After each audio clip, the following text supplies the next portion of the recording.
सूरज चांद सितारे सभी बनाए न्यारे न्यारे। चिंतन और मनन से उसकी ताकत का अनुमान करो। जिस मालिक ने जन्म दिया है उसका सब गुणगान करो। सबका सृजनहार वही है, रक्षक प्राणाधार वही है। अपने अंतकरण के अंदर गहरा अनुसंधान करो। जिस मालिक ने जन्म दिया है उसका सब गुणगान करो। कौन तुम्हें बंधन में लावे, बंधन से फिर कौन छुड़ावे। कौन बड़ा अधिकारी है जरा जान पहचान करो। जिस मालिक ने जन्म दिया है उसका सब गुणगान करो। बचपन यौवन कौन दिखावे, तन पर कौन बुढ़ापा लावे। इस परिवर्तन के कारण का हासिल कुछ तो ज्ञान करो।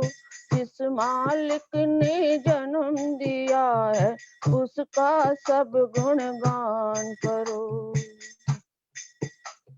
ऋषियों का पैगाम यही है, चिंतन का परिणाम यही है।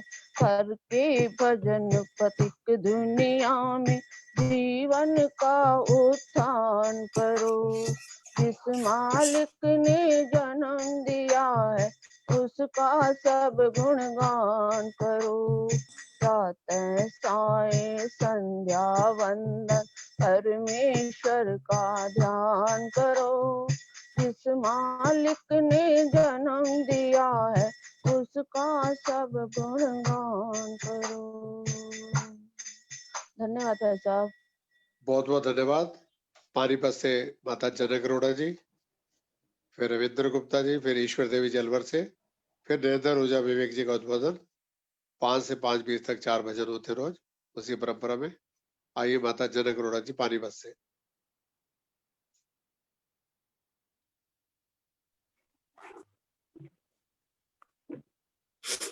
नमस्कार। नमस्कार जी, सबको नमस्कार। आपके विषय के मुताबिक एक कविता सुना रही हूँ। शीर्षक, कविता का शीर्षक है कुछ कर दिखाओ। वक्त कहने का नहीं कुछ कर दिखाओ हिंदुओं, वक्त कहने का नहीं कुछ कर दिखाओ हिंदुओं। कौम की बिगड़ी हुई किस्मत बनाओ हिंदुओं, कौम की बिगड़ी हुई किस्मत बनाओ हिंदुओं। है इसी में राज पिन्ना बस तुम्हारी जीत का, है इसी में राज पिन्ना बस तुम्हारी जीत का। अपने अंदर संगठन शक्ति बढ़ाओ हिंदुओं, कौम की बिगड़ी हुई किस्मत बनाओ हिंदुओं। जिनको ठुकराते रहे हो आज तक कहकर अछूत, जिनको ठुकराते रहे हो आज तक कहकर अछूत। प्यार से उनको कलेजे से लगाओ हिंदुओं, प्यार से उनको कलेजे से लगाओ हिंदुओं। है कौम की बिगड़ी हुई किस्मत बनाओ हिंदुओं। रो रही विधवा करोड़ों ही तुम्हारी कौम में, रो रही विधवा करोड़ों ही तुम्हारी कौम में। जिस तरह मुमकिन हो उनका दुख मिटाओ हिंदुओं, कौम की बिगड़ी हुई किस्मत बनाओ हिंदुओं। आपके भाई जो बन बैठे हैं ईसाई यमन, आपके भाई जो बन बैठे हैं ईसाई यमन, उनको वैदिक धर्म का अमृत पिलाओ हिंदुओं, इनको वैदिक धर्म का अमृत पिलाओ हिंदुओं। कौम की बिगड़ी हुई किस्मत बनाओ हिंदुओं। शौक से तालीम दो बच्चों को इंग्लिश की मगर, शौक से तालीम दो बच्चों को इंग्लिश की मगर। सबसे पहले वेद की वाणी पढ़ाओ हिंदुओं, सबसे पहले वेद की वाणी पढ़ाओ हिंदुओं। वक्त कहने का नहीं कुछ कर दिखाओ हिंदुओं। सर्वकफ होकर दयानंद और मुसाफिर की तरह, सर्व वक्फ होकर दयानंद और मुसाफिर की तरह कुल जहां में वेद का डंका बजाओ हिंदुओं, कुल जहां में वेद का डंका बजाओ हिंदुओं, कौम की बिगड़ी हुई किस्मत बनाओ हिंदुओं। खो चुके में हजारों लाल तुम, खो चुके हो अपनी गफलत में हजारों लाल तुम, अब लुटेरों से ना अपना घर लुटाओ हिंदुओं, अब लुटेरों से ना अपना घर लुटाओ हिंदुओं, कौम की बिगड़ी हुई किस्मत बनाओ हिंदुओं। तोड़ दो बंधन पुराने ढोंग और पाखंड के, तोड़ दो बंधन पुराने ढोंग और पाखंड के, मिसल मर्दों की कदम आगे बढ़ाओ हिंदुओं, मिसल मर्दों की के कदम आगे बढ़ाओ हिंदुओं, कौम की बिगड़ी हुई किस्मत बनाओ हिंदुओं। मान लो कहना मुसाफिर का न आपस में लड़ो, मान लो कहना मुसाफिर का न आपस में लड़ो, चालबाजी में चालबाजों के ना आओ हिंदुओं, चालबाजी में चालबाजों के ना आओ हिंदुओं, कौम की बिगड़ी हुई किस्मत बनाओ हिंदुओं। वक्त है कहने का नहीं कुछ कर दिखाओ हिंदुओं, कौम की बिगड़ी हुई किस्मत बनाओ हिंदुओं। धन्यवाद, बहुत बहुत धन्यवाद। माता जनक अरोड़ा जी का उसने बहुत बहुत धन्यवाद। अब रविंद्र गुप्ता जी फरीदाबाद से, इसके बाद ईश्वर देवी जी अलवर से। आइए रविंद्र जी, स्वागत। सभी श्रोताओं को मेरा नमन।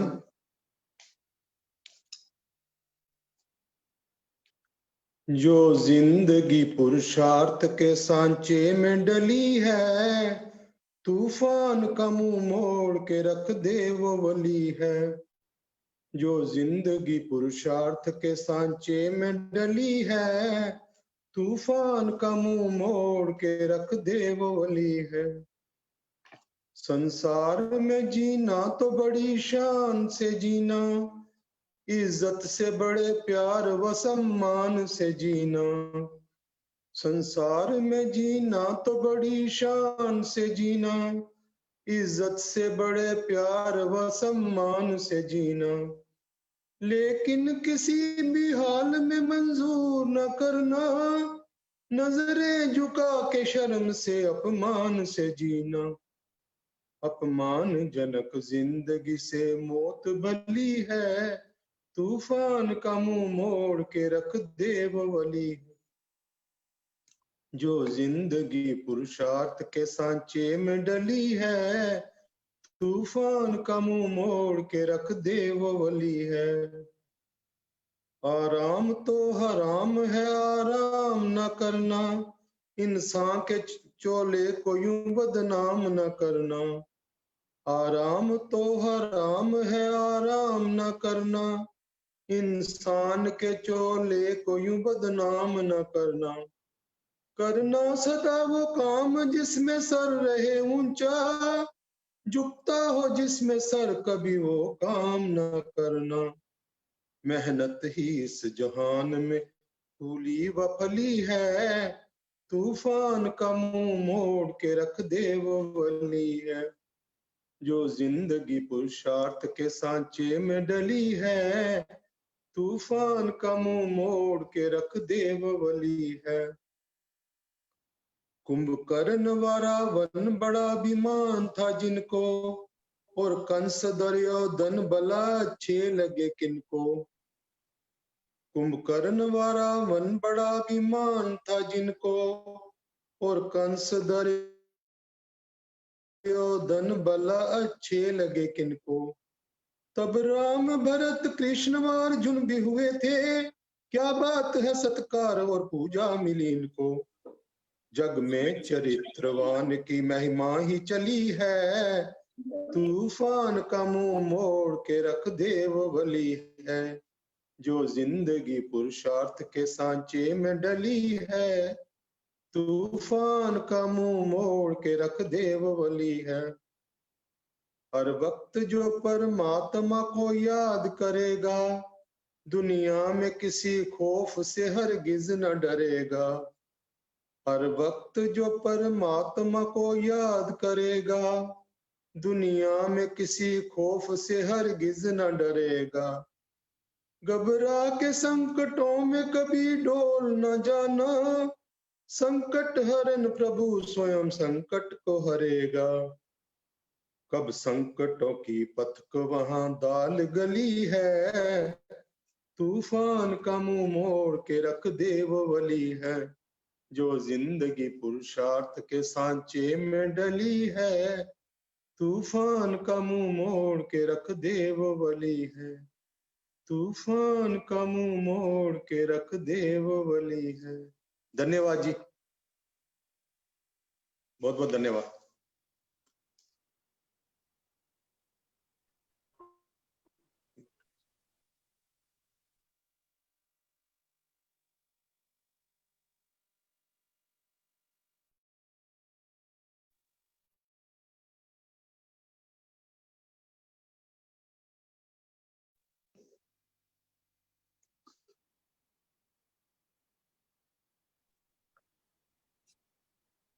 मैं डॉक्टर रामचंद्र जी का स्वागत करता हूँ। महेंद्र भाई जी का भी स्वागत है, शशवीर आर्य जी का भी स्वागत है। मैं महेंद्र भाई जी से प्रार्थना करूंगा। श्री दर्शन मुझे मालूम है, सब्र करो। मैं श्री महेंद्र भाई जी से प्रार्थना करूंगा कि दर्शन अग्निहोत्री जी 2 मिनट अपना आशीर्वाद दें। आइए दर्शन जी, स्वागत है। आशीर्वाद दे दो अपना। सब सुन रहे हैं, ऑनलाइन है और फेसबुक पे भी है। कल बात हुई थी मेरी। केंद्रीय आयुष परिषद का जो वेबिनार चलता है ना, दर्शन जी बोलिए, आपको बताया था कल फोन पे।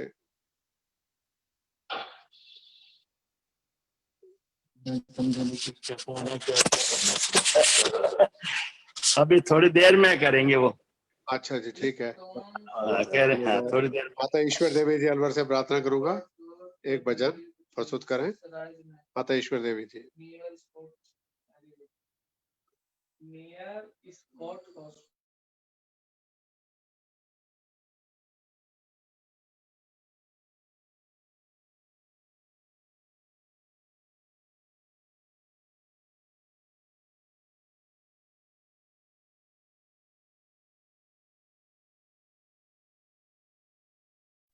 अजू ओझा जी से प्रार्थना है कि वो एक गीत सुना दे। अजू ओझा जी। दिनेश खन्ना जी भी जुड़ गए, उनका भी स्वागत है ओझा जी के बाद। जी, सभी को सादर नमन करती हूँ। एक गीत वेदों पर आधारित वो आपके समक्ष रखना चाहती हूँ।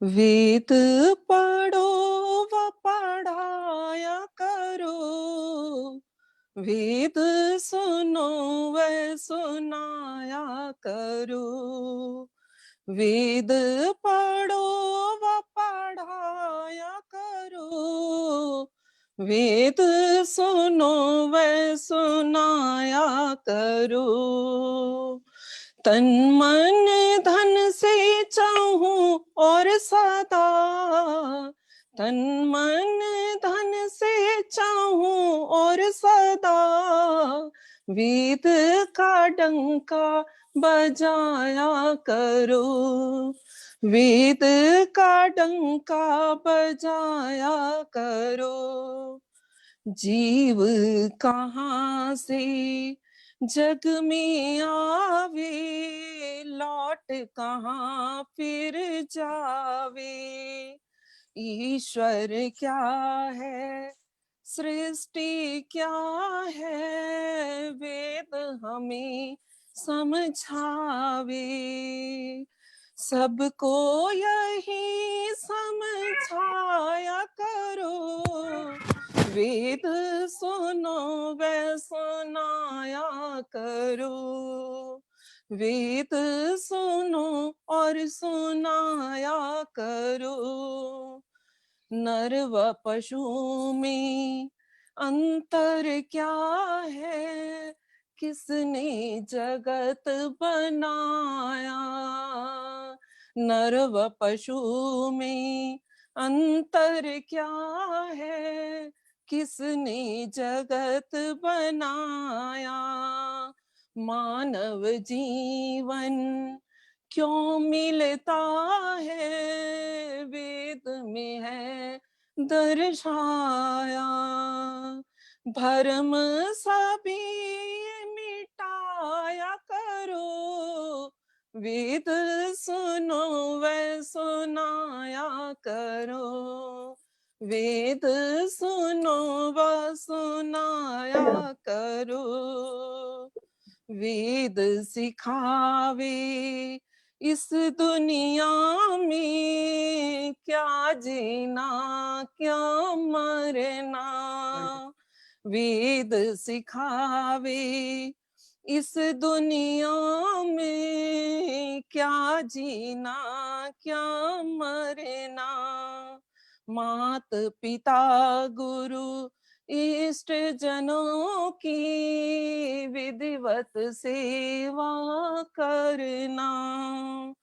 भक्ति में मन को लगाया करो, भक्ति में मन को लगाया करो, वेद सुनो वे सुनाया करो, वेद पढ़ो व पढ़ाया करो, वेद ज्ञान है परमेश्वर का, ऋषि मुनियों का प्यारा, सारे जगत में सबसे ऊंचा वैदिक धर्म हमारा, पथिक ये नारा लगाया करो, पथिक ये नारा लगाया करो,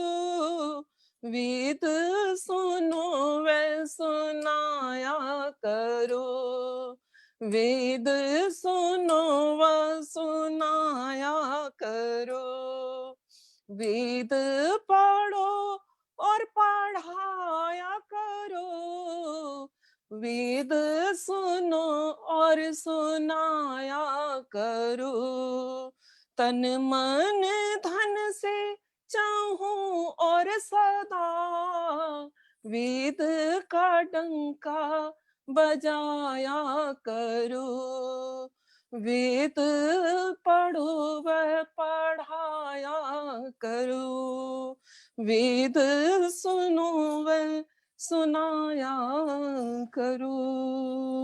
धन्यवाद भाई साहब। धन्यवाद अज्जू जी।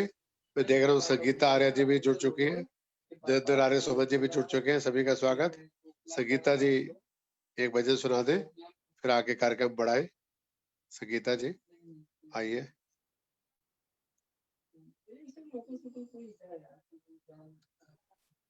श्रेष्ठा आइए, स्वागत जी, नमस्ते अनिल भैया, नमस्ते सभी जी, को स्वागत। नमस्ते। एक छोटा सा स्वामी दयानंद जी का भजन भैया सुनाऊंगी।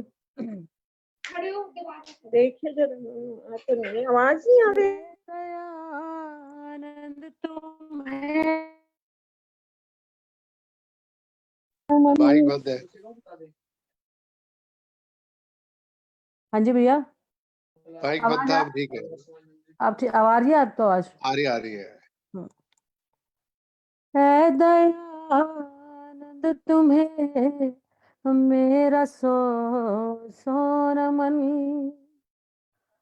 तुमने ही भर दिया खुशियों से ये चमन, तुमने ही भर दिया खुशियों से ये चमन, हम ऋणी है तुम्हारे सदा के लिए, हम ऋणी है तुम्हारे सदा के लिए, तुमने वैदिक दिया ये जो चिंतन मनन, तुमने वैदिक दिया ये जो चिंतन मनन, है दयानंद तुम्हें मेरा सो नमन, है दयानंद तुम्हारा री तो क्या बात है, जैसे अमृत के को ये बरसात है, जैसे अमृत के को ये बरसात है। तुम ही हो, तुम सा कोई नहीं, तुम ही तो, तुम ही हो, तुम सा कोई नहीं, तुमने दे दी है ये जान सौगात है, तुमने दे दी है ये जान सौगात है। ऐ दयानंद तुम्हें मेरा सौ नमन, ऐ दयानंद तुम्हें मेरा सौ नमन। आय दीपावली सब तमस हर लिया, आय दीपावली सब तमस हर लिया, हर हृदय में गुरु ज्ञान दीपक जला, हर हृदय में गुरु ज्ञान दीपक जला। आप तो चल दिए विष का प्याला पिए, आप तो चल दिए विष का प्याला पिए, विश्व को वेद अमृत का सागर दिया, विश्व को वेद अमृत का सागर दिया। ऐ दयानंद तुम्हें मेरा सौ नमन, ऐ दयानंद तुम्हें मेरा सौ नमन। तुमने ही भर दिया खुशियों से ये चमन, तुमने ही भर दिया खुशियों से ये चमन। ऐ दयानंद तुम्हें मेरा सौ नमन, ऐ दयानंद तुम्हें मेरा सौ नमन। बहुत बहुत धन्यवाद। धन्यवाद संगीता जी। डॉक्टर रचना चावला जी भी जुड़ चुकी है, उनका स्वागत है। लाजपत नगर के प्रधान राजेश मेहंदिरता जी का भी मैं स्वागत करता हूँ। सारे कार्यक्रम की रिकॉर्डिंग चल रही है, कल हमारे YouTube चैनल पे आप देख सकते हैं, फेसबुक पे भी सैकड़ों लोग जुड़ चुके हैं, तो पूरे देश विदेश के लोग देख रहे हैं। अब बाकी भजन बाद में होंगे।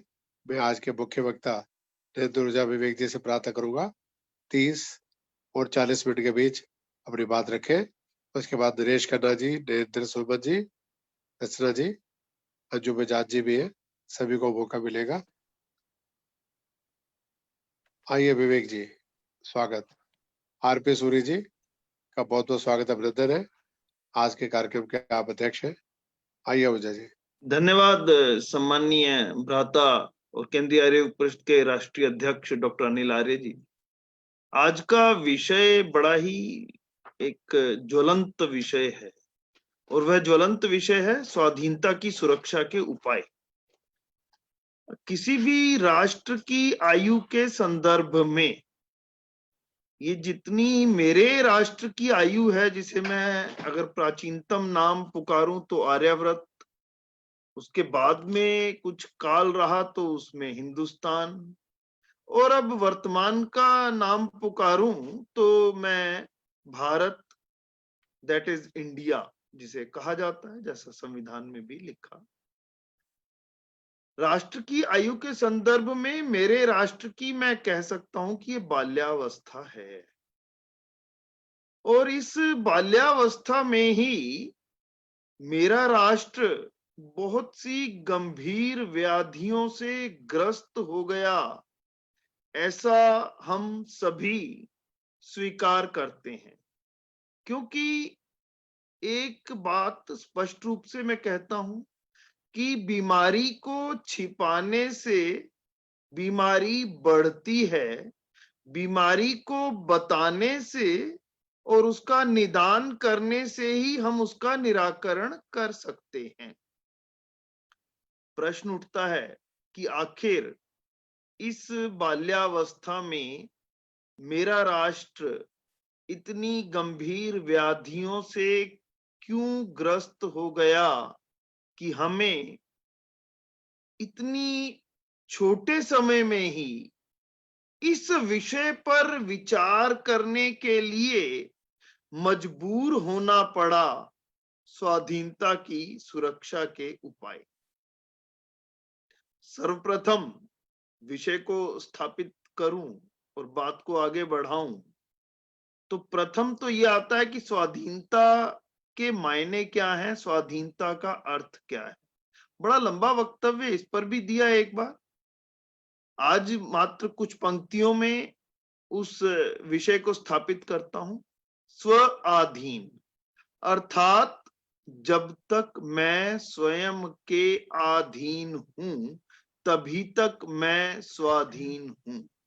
स्वतंत्र अर्थात मैं स्वयं अपने द्वारा अपने लिए बनाए गए तंत्र अर्थात नियमावली अर्थात संविधान के अंतर्गत रहने का संकल्प करता हूं। अब इसे थोड़ा विस्तार में लेने का प्रयास करेंगे। मनुष्य के लिए, मनुष्य मात्र के लिए, इस राष्ट्र की स्वाधीनता से पूर्व के लिए भी जब हम बात करते हैं तो मनुष्य मात्र के लिए वो संविधान कौन सा है जो राष्ट्र की सीमाओं से भी परे जाकर उसे तोड़ता है और उस संविधान के माध्यम से पूरे विश्व को जोड़ता है। इस पंक्ति पर थोड़ा दोबारा ध्यान देंगे। मैंने कहा आखिर हम मनुष्यों के लिए वह कौन सा संविधान है जो राष्ट्र की भौतिक सीमाओं को तोड़ता है, लेकिन उस संविधान के अंतर्गत मनुष्य मात्र को एक सूत्र में जोड़ता है। तो वह संविधान है सृष्टिकर्ता परमपिता परमेश्वर द्वारा सृष्टि के निर्माण के समय अपरुषेय ग्रंथ के रूप में 4 ऋषियों के माध्यम से इस पृथ्वी पर रहने वाले समस्त प्राणियों के लिए दी गई एक आचार संहिता, एक नियमावली जिसे हम वेद कहते हैं और जिसका अभी अंजू जी ने एक भजन के माध्यम से गुणगान किया। तो निकल करके आता है मेरे लिए, मेरे व्यक्तिगत जीवन में मानने के योग्य समस्त वैदिक आर्य सिद्धांत और एक राष्ट्र के संभ्रांत नागरिक होते हुए मेरे लिए मानने के योग्य मेरे राष्ट्र का संविधान, जिसका हमने मिल करके हमारे लिए, हमने मतलब मैं उस समय शायद पैदा नहीं हुआ था, लेकिन इस राष्ट्र के नागरिकों ने संविधान सभा का निर्माण करते हुए इस राष्ट्र के लिए जिस संविधान का पंडित डॉक्टर भीमराव अंबेडकर के नेतृत्व में निर्माण किया और हम संकल्प लेते हैं उस संविधान के अंतर्गत अपना जीवन यापन करने की, वह संविधान। अब समस्या आती है, तो जब समस्या आती है तो पहले हम उसका देखते हैं कि उस समस्या का कारण क्या है। अब मैं थोड़ा सा स्वाधीनता से आगे चल करके राष्ट्र की तरफ जाता हूं, क्योंकि देश या राष्ट्र की स्वाधीनता की सुरक्षा के उपाय की मुझे बात करनी है। तो मैं जब इस पर चर्चा करता हूं तो मैं पहुंचता हूं ऋग्वेद के दशम मंडल के एक मंत्र की तरफ। अहम राष्ट्री संगमनि वसुनाम चिकितुषी प्रथमा यज्ञा नाम। अर्थात पूरा मंत्र है, मैंने मंत्रांश लिया। अर्थात मैं राष्ट्र शक्ति यज्ञ करता ऋषियों की ऋतंभ्रा प्रतिभा की खोज हूं, जो यज्ञों के अदृष्ट फल को जन जन तक पहुंचाने वाली है। मेरे इस वेद ज्ञान में, हमारे इस वेद ज्ञान में, ईश्वरीय ज्ञान में, अपरुषीय ग्रंथ में आपने एक बात ध्यान से देखी इस अर्थ के माध्यम से भी कि राष्ट्र की परिभाषा कितनी व्यापक और विस्तृत है। और यदि मैं इसे आज के संविधान से भी जोड़ता हूं तो मैं इस राष्ट्र की भौतिक सीमाओं को तोड़ते हुए जब वेद के सिद्धांतों के माध्यम से पूरे विश्व को जोड़ने की बात करता हूं तो मैं उस उद्घोष तक आ जाता हूं जो कहा गया कृण्वन्तो विश्वमार्यम, अर्थात पूरा विश्व आर्य बने, अर्थात वैदिक सिद्धांतों को जानने और मानने वाला बने। मैं फेसबुक पर आज बैठा अचानक कुछ देख रहा था तो मुझे नीदरलैंड में आर्य समाज में बहुत सुंदर यज्ञ करती हुई दिखाई दी वहां की आचार्य, और इतने सुंदर ढंग से संस्कृत में यज्ञ के वह मंत्र नीदरलैंड जैसे यूरोप के अति भौतिकतावादी और विलासितावादी देश में भी वेद के मंत्रों को गुंजायमान कर रही थी। तो मुझे लग रहा था कि हाँ, कृण्वन्तो विश्वमार्यम का जो स्वप्न क्रांतदर्शी देव दयानंद ने देखा है तो उसका आधार है और वह सत्य हो सकता है यदि हम पुरुषार्थ करें तो। बात को आगे बढ़ाता हूं। महाभारत के भीष्म पर्व में भी भारतवर्ष का विस्तृत वर्णन है और भूमि सूक्त में तो स्वतंत्रता की रक्षा की कामना और उसके सामर्थ्य की इच्छा की शक्ति का विस्तृत वर्णन है। एक एक मंत्र लूंगा तो बहुत अधिक समय लगेगा। अब समय को ध्यान में रखते हुए थोड़ा तेजी के साथ आगे बढ़ने का प्रयास करता हूं। गोस्वामी तुलसीदास ने भी रामायण में लिखा कि इस देश अर्थात देव भूमि, ऋषि भूमि, विश्व गुरु भारत में जन्म लेने के लिए हमें बड़ी कठिनाई से और अपने पूर्व जन्मों के अत्यंत जिसको सद्कर्मों के फलों के उपरांत ही हमें यहाँ जन्म मिलता है। इन सभी से प्रेरणा लेकर के हम अपनी पुरातन सनातन वैदिक संस्कृति से जुड़े और स्वतंत्रता या स्वाधीनता की रक्षा के निमित्त कार्य करें। ऐसा इसलिए भी कि मैं एक बात स्पष्ट रूप से कह दूं कि कोई भी पेड़ कितना भी बड़ा, कोई बरगद भी कितना भी बड़ा और कितना भी पुराना क्यों ना हो, लेकिन जब वह वृक्ष अपनी जड़ों से कट जाता है तो उसे जड़ों से मिलने वाला खाद पानी बंद होने के कारण वह सूख करके ठूंठ बन जाता है और ठूंठ बन जाने के कारण अंततः उसको कोई भी एक हल्की सी भी आंधी आएगी ना, और यहाँ आज के संदर्भ में मैं कहूं तो पाश्चात्य अंधानुकरण की भोगवाद या विलासिता की संस्कृति की खाओ पियो मौज करो की संस्कृति की आंधी से वह बड़े से बड़ा बरगद यदि जड़ों से कटा तो गिर करके नीचे पड़ जाता है, अर्थात वह संस्कृति समाप्त प्राय हो जाती है। इसीलिए स्वाधीनता की सुरक्षा के लिए अत्यंत आवश्यक है कि हम अपनी पुरातन सनातन वैदिक संस्कृति की जड़ों से जुड़े रहें। दूसरा, सामाजिक कुरीतियां। कई बार क्या होता है कि हम जाते हैं ना, जो पुराने पेड़ पार्क में जाकर के देखते हैं, तो अंदर ही अंदर उन्हें दीमक खाती है, और दीमक खा करके उन बड़े बड़े वट वृक्षों को अंदर से खोखला कर देती है। मेरे राष्ट्र में, मेरे समाज में जो सामाजिक कुरीतियां हैं, अब मैं एक एक कुरीति का नाम लूंगा तो समय अधिक लगेगा, लेकिन कुछ का इशारा करता हूं। जैसे कन्या भ्रूण हत्या है, दहेज प्रथा है, जातिवाद है, आदि आदि, या अज्ञानता है, अबोधता है, अल्पज्यता है। और व्यक्तिगत जीवन में यदि बात करूं तो काम, क्रोध, लोभ, मोह और ईर्ष्या, द्वेष जैसी कुरीतियां हैं, पाखंड हैं, अंधविश्वास हैं।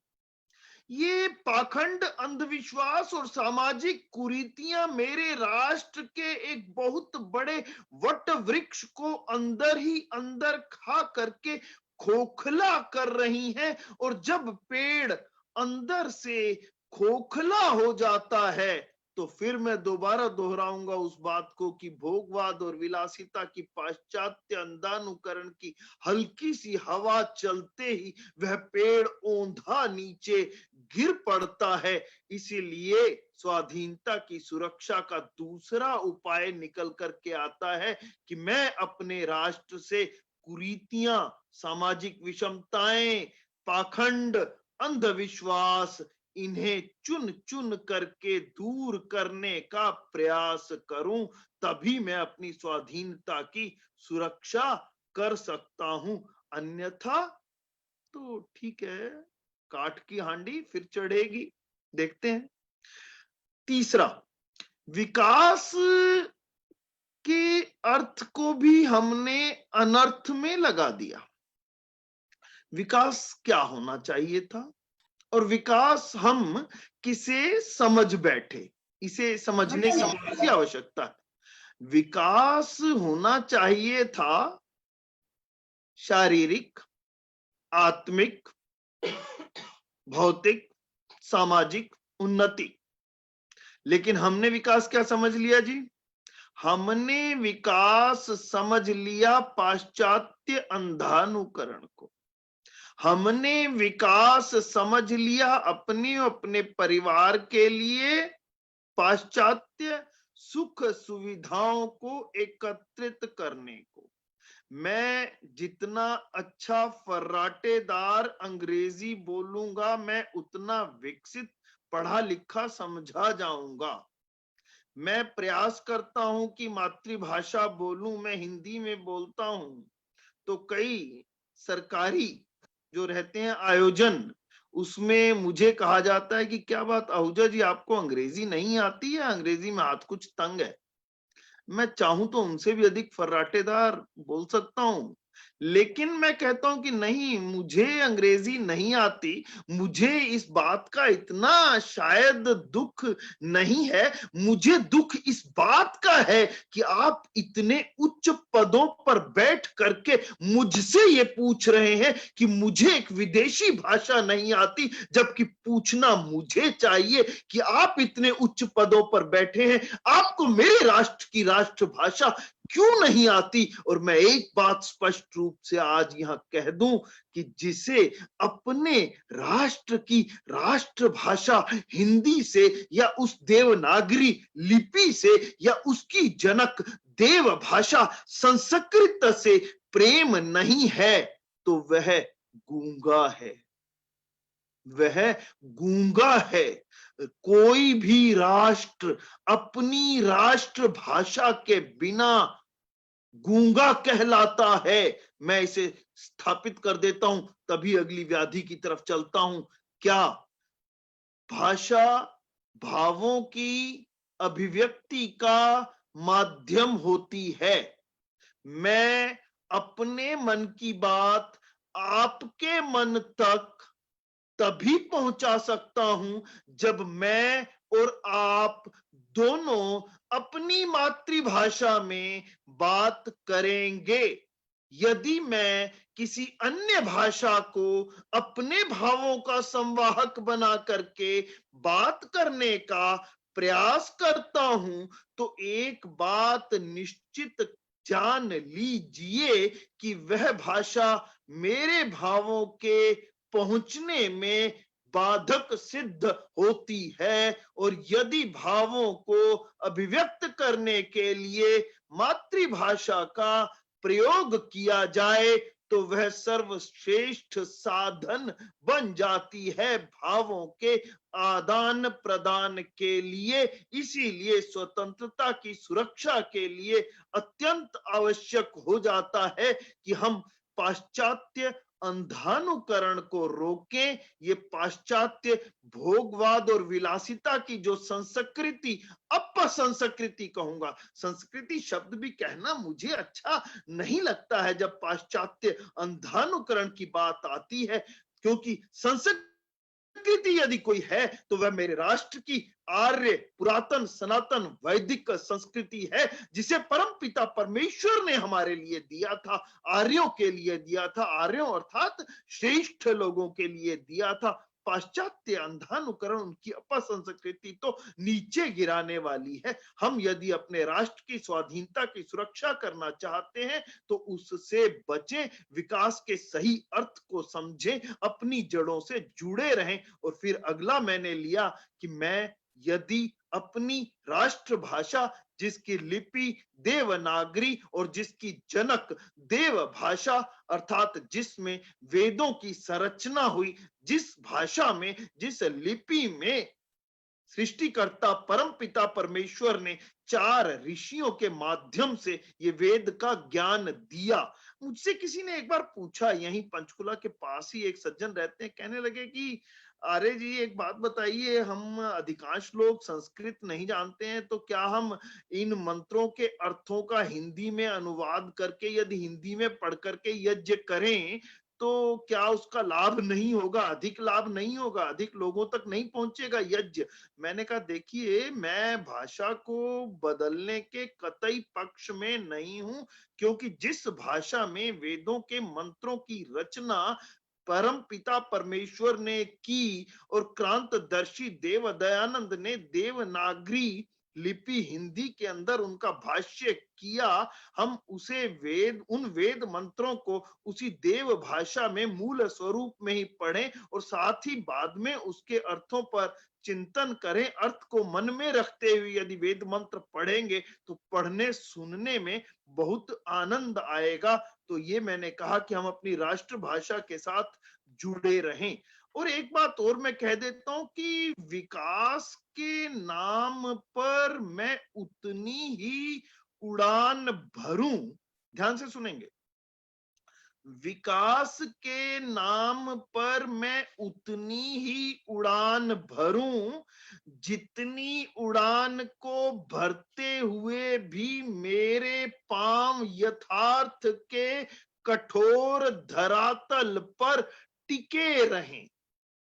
जैसे ही कल्पना की ऊंचाइयों में उड़ते हुए मेरे पांव धरातल से कट जाते हैं, वैसे ही मेरी स्थिति उस पर कटे परिंदे की मानिंद हो जाती है जो जमीन पर आकाश की ऊंचाइयों से गिरकर कभी अपने चोटिल शरीर को देखता है तो कभी अपने कटे हुए पंखों को देखता है। इसलिए मैंने कहा कि स्वाधीनता की सुरक्षा के लिए अत्यंत आवश्यक है कि मैं कल्पना की उतनी ही उड़ान भरूं जितने में मेरे पांव यथार्थ की कठोर धरातल पर टिके रहें, अर्थात कल्पना कोरी परिकल्पना ना हो, अपितु कल्पना ऐसी हो जिसे मैं जाग करके देख सकूं। सपनों को जाग करके देखो और फिर पुरुषार्थ करो उन सपनों को पूरा करने का, तभी सफल हो सकते हैं। सोते हुए देखे गए सपने तो शेख चिल्ली के हसीन सपनों की मानंद होते हैं। एक बात और ले लेता हूं, इतिहास से सीख लेकर के वर्तमान में कार्य करें और भविष्य को संवारें। ऐसा मैंने इसलिए कहा कि काठ की हांडी आंच पर बार बार चढ़ाने से वह हांडी पक करके कोयला बन जाती है, फिर उसमें दाल नहीं पका करती। मैं इतिहास से यदि शिक्षा लूंगा तो इतिहास में जब मैं इतने वर्ष, मेरे राष्ट्र के रूप में बोल रहा हूं मैं, अर्थात मेरा राष्ट्र, मैं इस समय राष्ट्र की चर्चा कर रहा हूं, मैं जहां कहूंगा तो वह राष्ट्र को लेंगे। इतिहास में की गई गलतियों और भूलों से सबक लेते हुए, शिक्षा लेते हुए, यदि मैं वर्तमान में उन गलतियों को ना दोहराने का संकल्प करके भविष्य का निर्माण करूंगा, तभी मैं अपने राष्ट्र की स्वाधीनता की सुरक्षा को अक्षुण्ण रख पाऊंगा। ऐसा मैं इसलिए कह रहा हूं कि पूर्व में मेरे राष्ट्र में बहुत से जयचंदों ने हमारे आपसी विवादों के कारण बाहर से विदेशी आक्रांताओं को बुला करके हमें मूसा या ईसा के अधीन करवाया। मुगलों के कहें या अंग्रेजों के कहें, तो उनके अधीन हम आपसी फूट के कारण हुए। तो ये आपसी फूट का राज रोग, जिसे क्रांतदर्शी देव दयानंद ने भी बड़े व्यथा के शब्दों में कहा था कि आर्यों में फूट का ये राज रोग जाने कब समाप्त होगा। संगठन सूक्त को देखें, पढ़ें, उससे शिक्षा ले, संगच्छध्वम सोमवध्वम की बात करें, एकजुट होकर के यदि हम कार्य करेंगे, आपसी फूट को त्याग करेंगे, इतिहास की गलतियों से सीख लेकर के वर्तमान में पुरुषार्थ करते हुए भविष्य का निर्माण करेंगे, तभी हम स्वाधीनता की सुरक्षा को अक्षुण्ण रख पाएंगे। इसके लिए एक बात का और ध्यान रखना है कि ये एक ईस्ट इंडिया कंपनी आई थी और बरसों तक हम व्यापार के नाम पर उसके गुलाम रहे। अब हम एफडीआई के नाम पर, फॉरेन डायरेक्ट इन्वेस्टमेंट जिसको कहते हैं, विदेशी धन को, एक बात बताइए, कोई धन लगाएगा तो मेरे राष्ट्र की प्रगति के लिए कोई विदेशी धन क्यों लगाएगा? उसके मन में तो कहीं ना कहीं इच्छा व्यापार करते हुए मेरे राष्ट्र से धन कमाने की रहेगी। ऐसे ही ईस्ट इंडिया कंपनी ने किया कुछ, उन्होंने यदि यहाँ व्यापार किया तो उन्होंने शोषण किया इस राष्ट्र का। तो हमें इस बारे में भी बड़ा सचेत रहना होगा, और इसको सचेत रहने के लिए हमने क्या करना है? हम भारतीय हैं, हमें अपनी भारतीयता पर, हम आर्य हैं, हमें अपने आर्यत्व पर, हम हिंदुस्तानी हैं अपने हिंदुत्व पर, हमें गर्व होना चाहिए। और जब तक मेरे मन में ये आत्मसम्मान का भाव अपने भारतीय होने का रहेगा और मैं एक संकल्प लूंगा कि मैं भारतीय हूं, मैं भारतीय वस्तुओं का उपयोग करूंगा, मैं मेक इन इंडिया को आगे बढ़ाऊंगा, मैं मेड इन इंडिया को आगे बढ़ाऊंगा, यदि मैं स्वयं भारतीय वस्तुओं का प्रयोग करूंगा तो मेरे भारत के राष्ट्र की ही तो कंपनियां ऊपर उठेंगी। मुझे क्यों टाटा से एलर्जी हो जाती है? मुझे क्यों अंडानी अबानी से एलर्जी हो जाती है? मुझे क्यों बाबा रामदेव के पतंजलि के उत्पादों से भी एलर्जी हो जाती है? मैं कोलगेट का मंजन कर सकता हूं, लेकिन दंत कांति करते समय मैं उसमें कुछ दोष निकालने लगता हूं। मुझे अडानी और अंबानी यदि इसी राष्ट्र में रह करके, इसी राष्ट्र में कंपनियां खोल करके यदि कार्य करते हैं तो मुझे आपत्ति हो जाती है। वही बाहर की कंपनियां पेप्सी को आती है, उद्योग लगाती है, मेरी फसल को ले जाती है, मेरी जमीनों को खा जाती है, तो मुझे कुछ आपत्ति नहीं होती। इसे संदर्भ में इधर उधर ना ले, लेकिन इस पर चिंतन और विचार अवश्य करें। अगली एक समस्या पर आता हूं, ब्रेन ड्रेन की समस्या है। मेरे राष्ट्र के वैज्ञानिक अमेरिका में जाएंगे, यूरोप में जाएंगे, अन्य राष्ट्रों में जाएंगे, वहां वैक्सीन बनाएंगे, तो मैं कहूंगा कि वो तो मॉडर्ना की या फाइजर की वैक्सीन है, बहुत ही अच्छी है। मैं एक बात बतला दूं, नाम है जिन्होंने ये वैक्सीन बनाई मॉडर्ना और फाइजर की, वो भी, उनमें से भी अधिकांश भारतीय हैं वैज्ञानिक।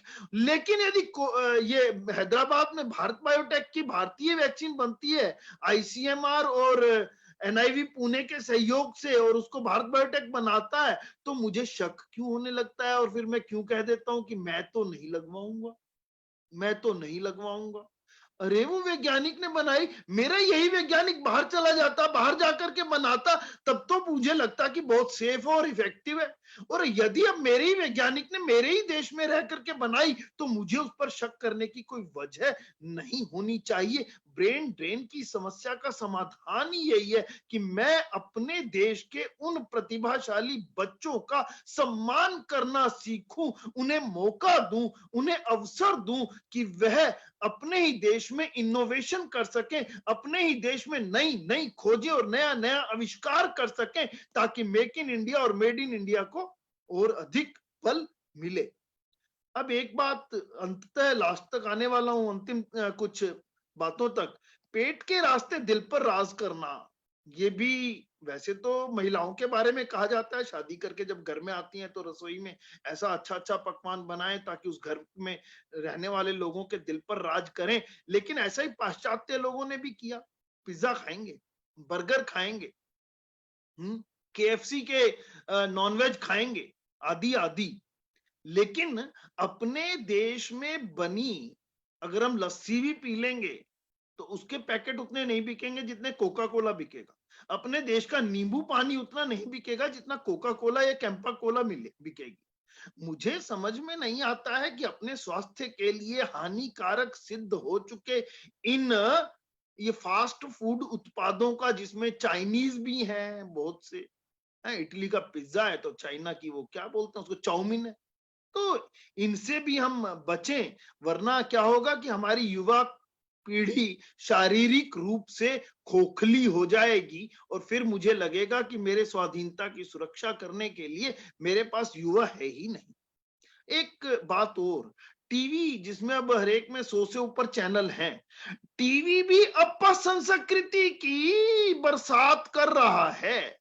हमारे पास यहाँ ऑनलाइन आयोजन करने के बाद उतने लोग नहीं बैठते। यदि टीवी का एक अजीब सा भी चैनल हम खोल लेंगे तो उसके व्यूअर्स कितने लाखों में एक ही दिन में चले जाते हैं कि हमारे को तो ये देखने के लिए हैरान होना पड़ता है कि इतना पुरुषार्थ करने के बाद केंद्रीय आर्योग परिषद कितने लोगों को जोड़ पाया, लेकिन एक भद्दे टीवी सीरियल को कितने लोगों ने देख लिया।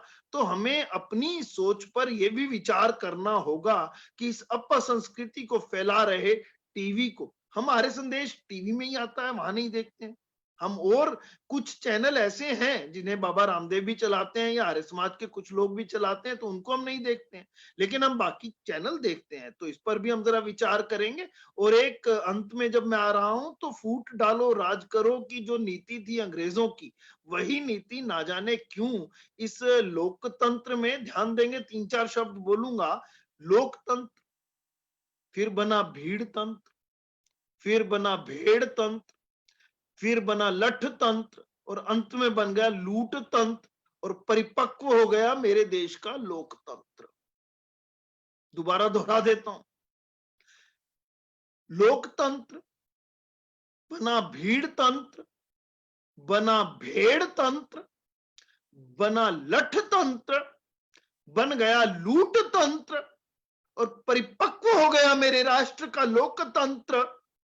हमें सही मौके पर अपने इस वोट के अधिकार का सही प्रयोग करने को भी सीखना होगा, और राष्ट्रवादी ताकतों का सदैव समर्थन करना होगा, चाहे फिर हम पर कोई भी आरोप लगे। शिक्षा नीति आई तो लोगों ने कहा भगवाकरण हो गया। मैंने कहा भैया अगर इसको भगवाकरण कहते हैं तो मुझे भगवाकरण स्वीकार है। मेरी केंद्रीय आयुर्वेद परिषद का पीछे झंडा लगा हुआ है अनिल जी के पीछे, अगर वीडियो ऑन करेंगे तो दिखेगा आपको, उसमें भी भगवा रंग है। जब हम यज्ञ करते हैं तो अग्नि का जो रंग ऊपर आता है वो भी भगवा आता है। तो मुझे भगवाकरण के आरोपों से डरने की क्या आवश्यकता है? मेरी शिक्षा की नीति को मेरी जड़ों से, वैदिक संस्कृति से काट दिया गया। उस समय पुरातन शिक्षा पद्धति जिसे स्वामी श्रद्धानंद जी महाराज ने गुरुकुलीय शिक्षा प्रणाली के रूप में स्थापित किया था, या श्वेत वस्त्रधारी क्रांतिकारी, मैं तो उन्हें सन्यासी मानता हूं, महात्मा हंसराज जी ने एक आंदोलन के रूप में डीएवी चलाया, हम उन्हें भूल करके मैकाले की शिक्षा पद्धति को ले आए।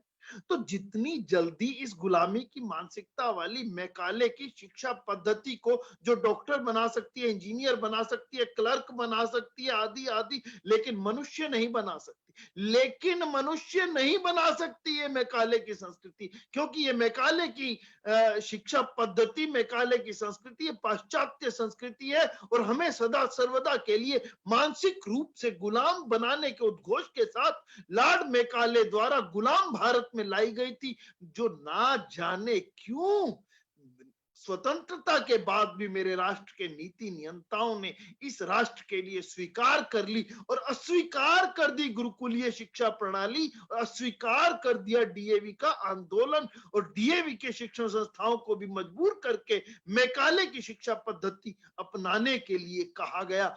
मुझे आचार्य कुलम की तरफ वापस मुड़ना है, चाहे वो बाबा रामदेव चलाएं, मुझे गुरुकुलों की तरफ वापस मुड़ना है, चाहे वो आर्ष पद्धति के रूप में आर्य समाज चलाए, सार्वदेशिक सभाएं चलाएं, चाहे केंद्रीय आयुर्वेद परिषद उसमें सहयोग करे, मुझे अपनी संस्कृति की जड़ों की तरफ जुड़ना है। और अंतिम एक बात, एक त्रिकोण बन गया है जी, एक त्रिकोण बन गया है जी, नेताओं, अधिकारियों और अपराधियों का त्रिकोण। और ये एक भंवर पैदा करता है जिसमें बड़े बड़े लोग, बड़ी बड़ी चीजें, बड़ी बड़ी संस्कृतियां डूब जाती हैं।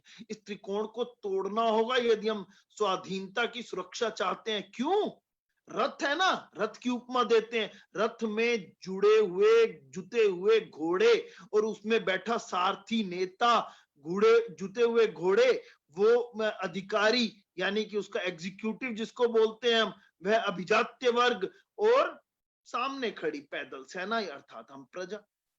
हमें तो यदि उस रथ को चलाना है तो उन ऐसे मजबूत नेताओं की आवश्यकता है जो उस लगाम को कस करके पकड़ करके रखें। और अंतिम बात कह देता हूं, मेरे राष्ट्र में आतंकवाद भी बढ़ रहा है, नक्सलवाद भी बढ़ रहा है। आतंकवाद बाहर से आयातित है, नक्सलवाद मेरे ही देश के अंदर कुछ लोगों को भड़का करके पैदा किया जा रहा है, चाहे वो बंगाल हो, उड़ीसा हो, झारखंड हो या छत्तीसगढ़ हो, वहां नक्सलवाद। और वो नक्सलवाद तो यहां तक का सपना देखते हैं कि जो पूर्वोत्तर भारत की एक पतली सी गर्दन बनती है ना नक्शे में, किसी तरह से उस गर्दन को लाल रस्सी से काट दो ताकि वो हिस्सा अलग हो जाए।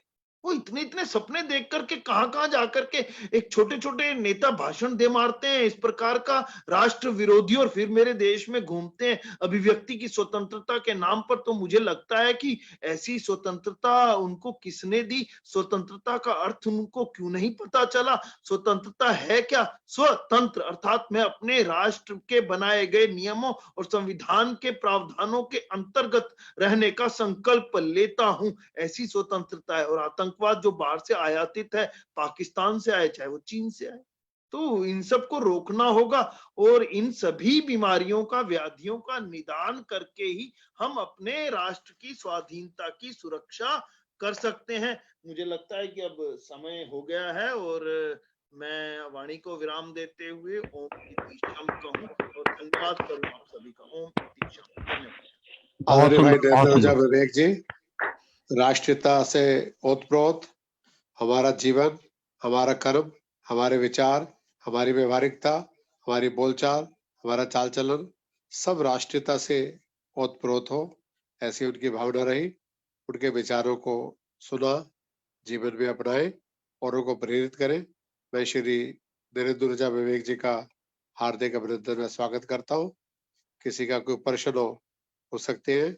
अब भजनों की श्रृंखला नरेश खन्ना जी, दीप्ति जी, आशा जी और आप सब लोग और डॉक्टर रामचंद जी कुरुक्षेत्र यूनिवर्सिटी से जुड़े हुए हैं, और डॉक्टर मनोज जी गुरुकुल कांगड़ी हरिद्वार से भी जुड़े हैं, उनका भी स्वागत है, उनका भी उद्बोधन होगा किसी दिन। आइए दिनेश खन्ना जी, स्वागत।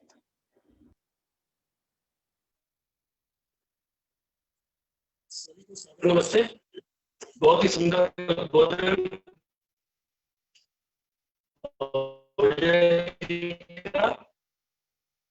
तो प्रस्तुत है देश प्रेम से संबंधित एक भजन।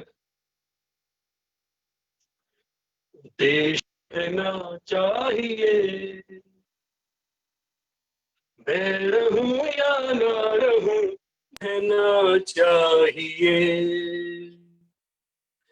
देश से है प्यार तो हर पल ये कहना चाहिए, मैं रहूं या ना रहूं, भारत ये रहना चाहिए।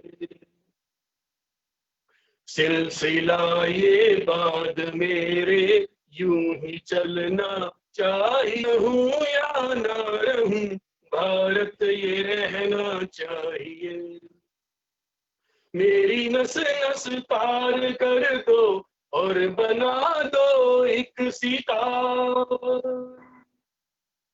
राग भारत मुझ पे छेड़ो, झंझनाओ बार बार। मेरी नस नस पार कर दो और बना दो एक सितार। राग भारत मुझ पे छेड़ो, झंझनाओ बार बार। देश से ये प्रेम आंखों से छलकना चाहिए, मैं रहूं या ना हूं, भारत ये रहना चाहिए। देश से हर पल ये कहना चाहिए, मैं रहूं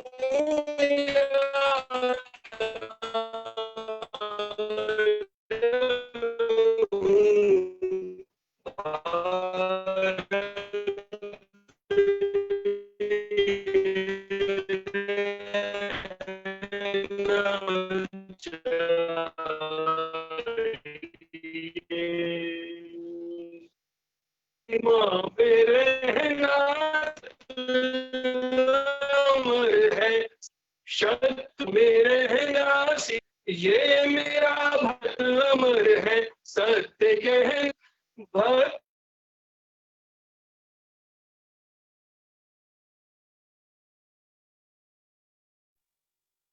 खन्ना जी का नेटवर्क आज तक कर रहे हैं, आएंगे दीप्ति सप्रा जी।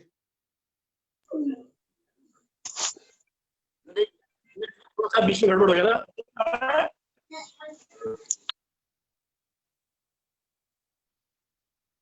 हाँ भाई साहब नमस्ते, मैं मृदुल। हाँ जी मृदुल जी विशाली से। हाँ जी भाई साहब, आपने मेरे पे लिंक नहीं डाला? भेज देंगे जी, आगे से ध्यान रखेंगे।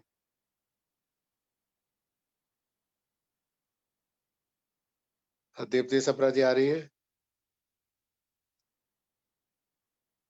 चलो ईश्वर देवी जी अलवर से आ जाए। हेलो, आ रही है? आ रही है जी, हेलो, स्वागत है। नमस्ते जी। एक ऋषि का भजन सुना रही हूँ, बहुत पुराना है। स्वागत है जी। धन्य है तुझको ऐ ऋषि, तूने हमें बचा लिया। धन्य है तुझको ऐ ऋषि, तूने हमें बचा लिया। सो सो के लुट रहे थे हम, तूने हमें जगा दिया। सो सो के लुट रहे थे हम, तूने हमें जगा दिया। अंधों को आंखें मिल गई, मुर्दों में जान आ गई। अंधों को आंखें मिल गई, मुर्दों में जान आ गई। जादू सा क्या चला दिया, अमृत सा क्या पिला दिया। जादू सा क्या चला दिया, अमृत सा क्या पिला दिया। धन्य है तुझको ऐ ऋषि, तूने हमें बचा लिया। तुझ में कुछ ऐसी बात थी, स्वामी की तेरी बात पर। तुझ में कुछ ऐसी बात थी, स्वामी की तेरी बात पर। कितने शहीद हो गए, कितनों ने सिर कटा दिया। कितने शहीद हो गए, कितनों ने सर कटा दिया। धन्य है तुझको ऐ ऋषि, तूने हमें बचा लिया। श्रद्धा से श्रद्धा नंद ने सीने पे खाई गोलियां। श्रद्धा से श्रद्धा नंद ने सीने पे खाई गोलियां। हंस हंस के हंस राज ने तन मन व धन लुटा दिया। हंस हंस के हंस राज ने तन मन व धन लुटा दिया। धन्य है तुझको ऐ ऋषि, तूने हमें बचा लिया। अपने लहू से लेख राम, तेरी कहानी लिख गया। अपने लहू से लेख राम, तेरी कहानी लिख गया। तूने ही लाला लाजपत शेरे बाबर बना दिया। तूने ही लाला लाजपत शेरे बाबर बना दिया। धन्य है तुझको ऐ ऋषि, तूने हमें बचा लिया। तेरे दीवाने जिस घड़ी दक्षिण दिशा को चल दिए, तेरे दीवाने जिस घड़ी दक्षिण दिशा को चल दिए, हैरत में लोग रह गए, दुनिया का दिल हिला दिया। हैरत में लोग रह गए, दुनिया का दिल हिला दिया। धन्य है तुझको ऐ ऋषि, तूने हमें बचा लिया। सो के लुट रहे थे हम, तूने हमें जगा दिया। सो के लुट रहे थे हम, तूने हमें जगा दिया। थैंक यू, धन्यवाद आपका बहुत बहुत।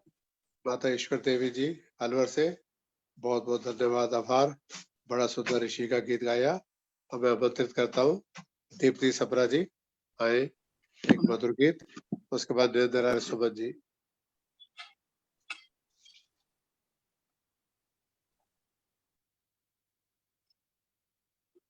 सभी को सादर नमस्ते जी।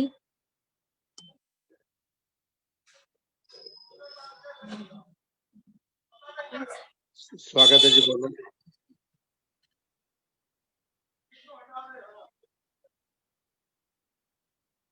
एक और सारी दुनिया स्वामी जी थे अकेले, घबराए ना किसी से, संकट हजारों झेले।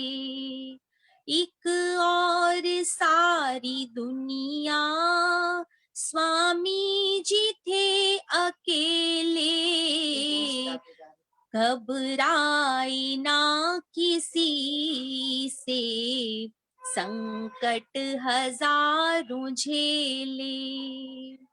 एक ईश का पुजारी उसने हमें बनाया, वेदों का सत्य मार्ग आकर हमें दिखाया, आकर हमें दिखाया।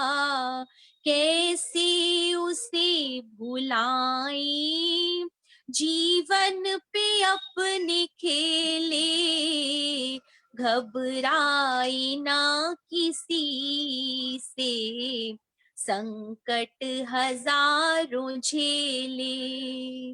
एक और सारी दुनिया स्वामी जी थे अकेले, घबराए ना किसी से, संकट हजारों झेले। सदियों से आर्य जाति गफलत में सो रही थी, अज्ञानता में पड़कर गौरव को खो रही थी, गौरव को खो रही थी। पाखंडियों ने कांटे बोए थे यहाँ विषैले, घबराए ना किसी से, संकट हजारों झेले। दुखियों की करके सेवा उपकार है कमाया, पी कर के विष के प्याले जाति को है उठाया, जाति को है उठाया। चेली नहीं बनाई, ना कोई बनाए चेले, घबराए ना किसी से, संकट हजारों झेले। एक और सारी दुनिया। स्वामी जी थे अकेले, घबराए ना किसी से, संकट हजारों झेले। भारत वर्ष के ऊपर गम की घटाएं छाई, कहीं पर यतीम रोते, विधवा पे आफत आई, विधवा पे आफत आई। दुखड़े मिटाए सबके, ईश्वर का नाम लेके, घबराए ना किसी से, संकट हजारों झेले। घबराए ना किसी से, संकट हजारों झेले। बहुत बहुत धन्यवाद। बहुत सुंदर दीप्ति जी, बहुत आनंद आया। आप जो है धन्यवाद। पुष्पा चुग जी हमारे बीच है। आइए पुष्पा जी, स्वागत।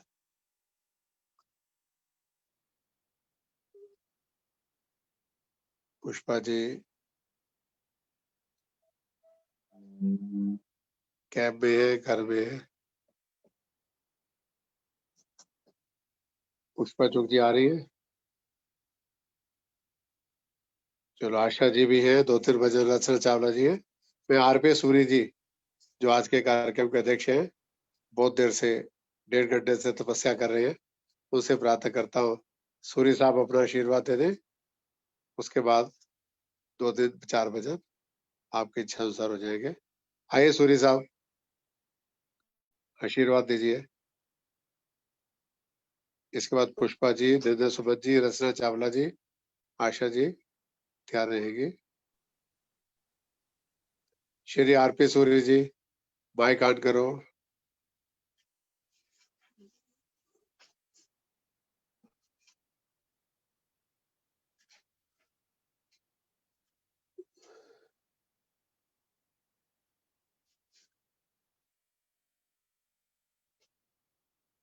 सूरी साहब माइक ऑन नहीं हो रहा, बुलाओ पोते को।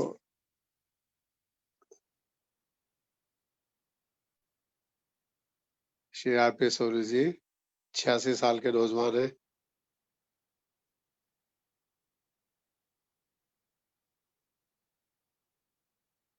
सूरी साहब माइक ऑन करो। चलो सूरी साहब का माइक जब तक ऑन होता है तो आशा जी आ जाओ। सभी को सादर नमस्ते। कभी इंसान तूफानों से घबराया नहीं करते, वो बंदे क्या मुसीबत में मुस्काया नहीं करते। जो सुख दुख सर्दी गर्मी हंस हंस के सहते हैं, बिना पानी के भी वो कमल कुमलाया नहीं करते।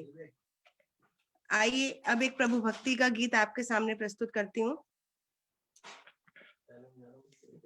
तेरा रब नहीं वसदा दूर, वे अखियां खोल जरा। तेरा रब नहीं वसदा दूर, वे अखियां खोल जरा। वे अखियां खोल जरा, वे अखियां खोल जरा। तेरा रब नहीं वसदा दूर, वे अखियां खोल जरा। फूल बांस मुख दर्पण न्यायी, व्याप रहा घट घट के माही। फूल बांस मुख दर्पण न्यायी, व्याप रहा घट घट के माही। मैं मेरी कर दूर, वे अखियां खोल जरा। तेरा रब नहीं वसदा दूर, वे अखियां खोल जरा। बिन सतसंग मिले नहीं मारग, आरफ कहंदे कोल है शारब। बिन सतसंग मिले नहीं मारग, आरफ कहंदे कोल है शारब। हर वेले भरपूर, वे अखियां खोल जरा। तेरा रब नहीं वसदा दूर, वे अखियां खोल जरा। ज्यों पत्थर विच आग समावे, बिन पुरुषारथ नजर न आवे, जो पत्थर विच आग समावे। बिन पुरुषारथ नजर न आवे, सत्संग करो जरूर, वे अखियां खोल जरा। तेरा रब नहीं वसदा दूर, वे अखियां खोल जरा। मैनू मार मुकावे जेड़ा, साफ करे हर दिल दा बेड़ा। मैनू मार मुकावे जेड़ा, साफ करे हर दिल दा बेड़ा। कह दियो दिलो गरूर, वे अखियां खोल जरा। तेरा रब नहीं वसदा दूर, वे अखियां खोल जरा। तेरा रब नहीं वसदा दूर, वे अखियां खोल जरा। धन्यवाद। बहुत धन्यवाद आशा जी। डॉक्टर रचना चावला जी, पुष्पा चुग जी, उर्दल अग्रवाल जी आ जाए, जिनकी तैयारी है।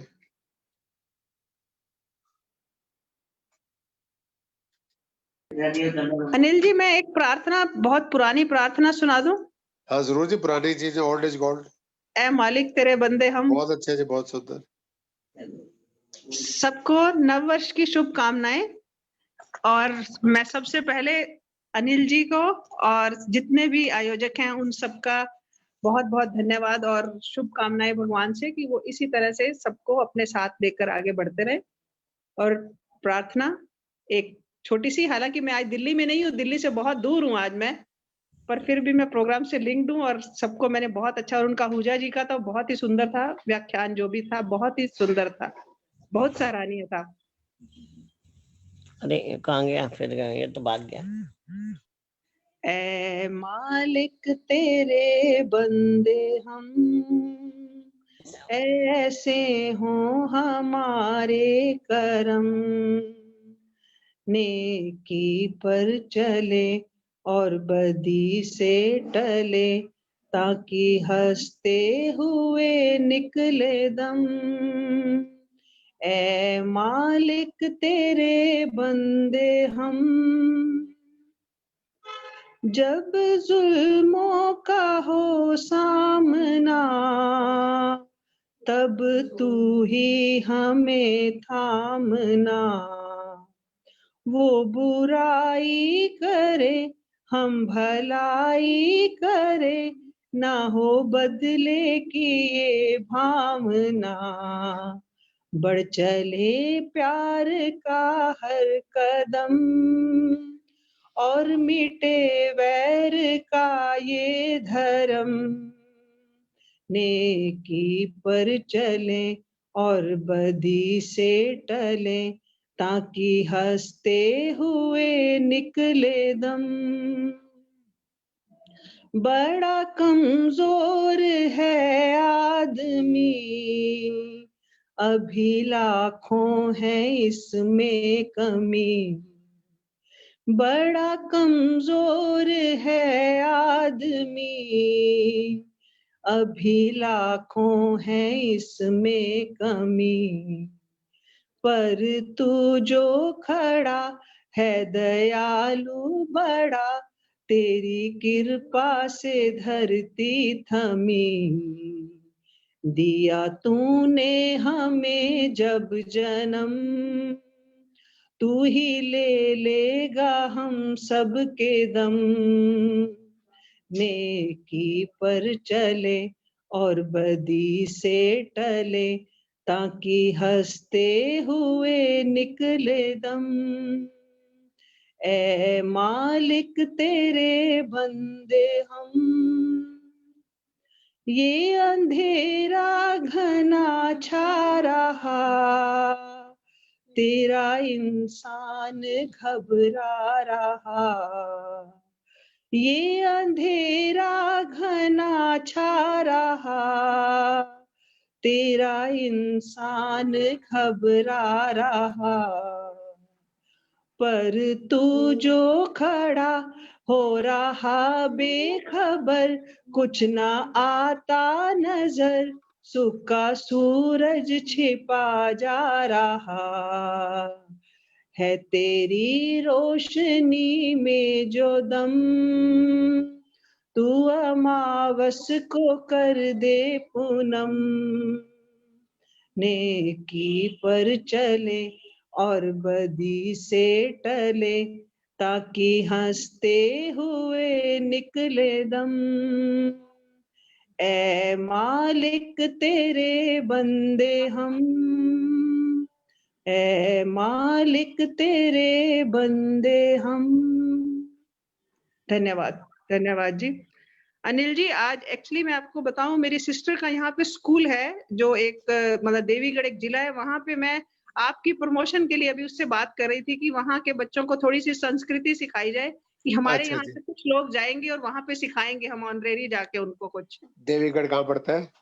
ये देवीगढ़ बिल्कुल पेहवा के पास पड़ता है, पटियाला और अपने हरियाणा बॉर्डर के ऊपर है, बिल्कुल हरियाणा और पंजाब के बॉर्डर के ऊपर है।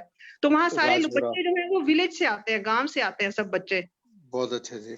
तो मैंने कहा कि हमारे यहाँ से 5-6 लोग टीम जाएंगे, महीने में हम एक बार जाएंगे, स्पॉन्सरशिप मेरी होगी और हम वहां जाके बच्चों को सिखाएंगे कुछ ना कुछ। बहुत बढ़िया जी, बनाइए। हाँ जी। आरपी सूरी जी, अध्यक्ष जी, माइक आपका खुल गया। बहुत ही जिंदाबाद। आइए नमस्कार अपना जी। आशीर्वाद दीजिए। नमस्कार। नमस्कार जी। सभी आर्य भाइयों को आरपी सूरी का प्यार भरा अभिनंदन।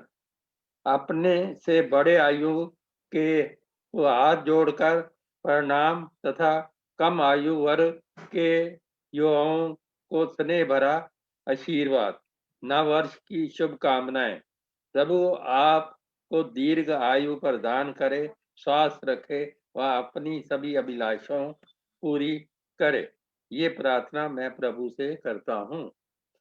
मैं तहे दिल से श्री अनिल आर्य जी का आभार व्यक्त करता हूँ, जिनके अथक प्रयास से कोरोना काल में 145वां वेब भार का आयोजन किया व सभी पहलुओं पिछले वेबिनारों को सफलतापूर्ण संपन्न किया व भारत के प्रधानमंत्री के दिए गए सभी उपायों का पालन किया। आज का वेबिनार का विषय स्वतंत्रता की सुरक्षा के उपाय पर श्री नरेंद्र आहूजा जी ने इस विषय पर प्रकाश डाला और अति उत्तम हमको प्रेरणा दी। मैं एक बार फिर श्री अनिल आर्य जी से उनके इस प्रयास की बधाई देता हूं तथा भविष्य के लिए उन्हें शुभकामना देते हुए अपना शब्दों को विराम देता हूं। धन्यवाद। आरपी सूरी जी का बहुत बहुत धन्यवाद। जब 2 साल पहले पिजाईबाग स्टेडियम में आर्य महासम्मेलन किया, आपने शोभा यात्रा का बहुत सुंदर स्वागत किया, 100-150 लोगों की ठहरने की व्यवस्था की, तो आपका हम आभार व्यक्त करते हैं।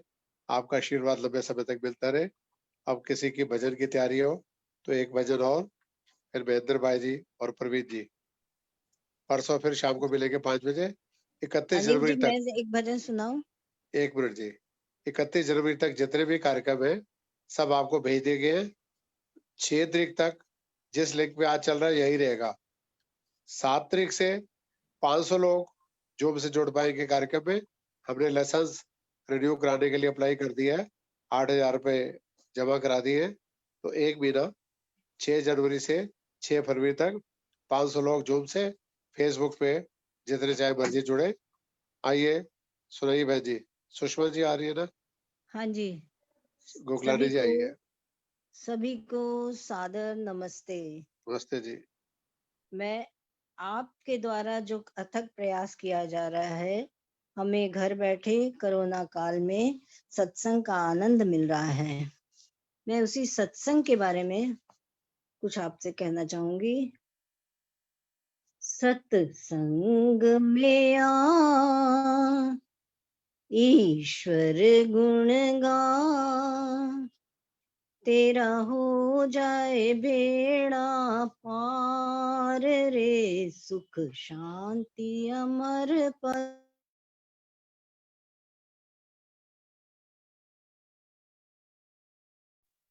ईश्वर गुण गा, तेरा हो जाए बेड़ा पार रे, सुख शांति अमर पद पाएगा। विषयों में क्यों फंस कर प्राणी हीरा जन्म गवाया, अपने को तू भूला ऐसा होश तुझे ना आया, ओ बंदे होश तुझे ना आया। कुछ होश में आ ईश्वर गुण गा, तेरा हो जाए बेड़ा पार रे, सुख शांति अमर पद पाएगा। माँ के गर्भ में जब था प्राणी, कितना कष्ट उठाया, नैया थी मंझधार में तेरी, प्रभु ने पार लगाया, ओ बंदे प्रभु ने पार लगाया। अब पुण्य कमा प्रभु प्रेम बढ़ा, तेरा हो जाए बेड़ा पार रे, सुख शांति अमर पद पाएगा। सत्संग में आ ईश्वर गुण गा, तेरा हो जाए बेड़ा पार रे, सुख शांति अमर पद पाएगा। प्रेमी इस संसार में आके जीवन ज्योति जगा ले, पथिक बेचारे भटक रहे हैं, उनको राह दिखा दे, ओ बंदे उनको राह दिखा दे। फिर गीत ये गा औरों को सुना, तेरा हो जाए बेड़ा पार रे, सुख शांति अमर पद पाएगा। सत्संग में आ ईश्वर गुण गा, तेरा हो जाए बेड़ा पार रे, सुख शांति अमर पद पाएगा। धन्यवाद अनिल भाई साहब। धन्यवाद जी, बहुत बहुत। पुष्पा चुग जी जुड़ी हुई है, क्या सुनाएगी एक भजन? पुष्पा जी।